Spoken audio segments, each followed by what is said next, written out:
Welcome to Island Treasures mini podcast for caregivers. I'm your host and certified caregiving consultant, Allison Van Schie of Alongside Caregiver Consulting. This episode is brought to you by our sponsor, Cabinteely Contractors in the Comox Valley, where we care too.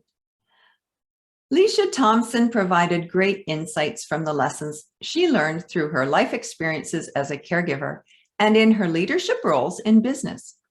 And she now combines her skills and is a reinvention strategist, which allows her to help others move forward after caregiving. Some of the lessons Leisha shared in the full episode of the podcast include taking her own health seriously. She describes how she had been in go mode, ensuring that her parents and their health needs were well taken care of at the cost of her own well-being. She learned to look for the positives in situations. She learned that a leave of absence is there for a reason. So if you're a caregiver and also working, and if you have the opportunity to take a leave of absence from your career responsibilities, think about doing just that. She learned that she needed to take a pause, especially when she was in go mode. She learned the value of accepting help.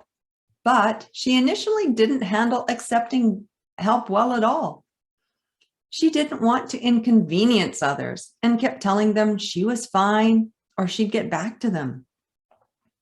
It took her a while to learn to accept the help that was available and right in front of her. She learned it was unnecessary and even unhealthy not to accept help.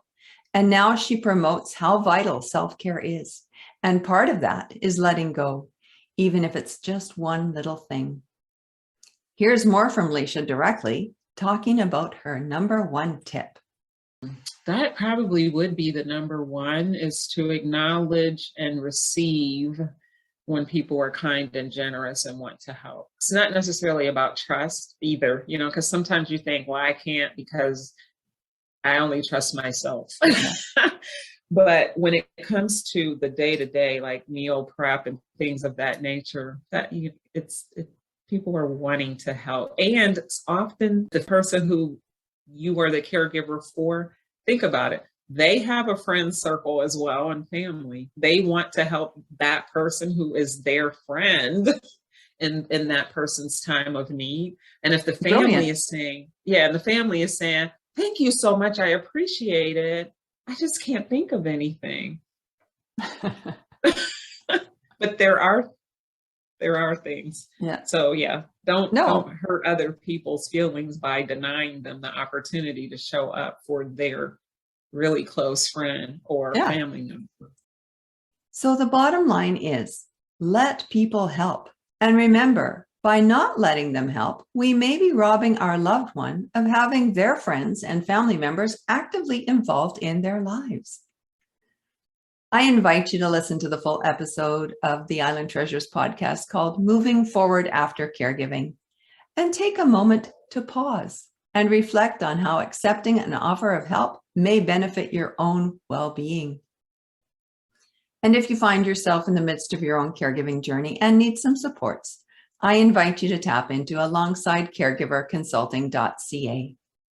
Thanks for listening to this mini version or watching the video version of the podcast. And to Leisha Thompson, thank you for sharing your caregiving story and your lessons learned. Take care.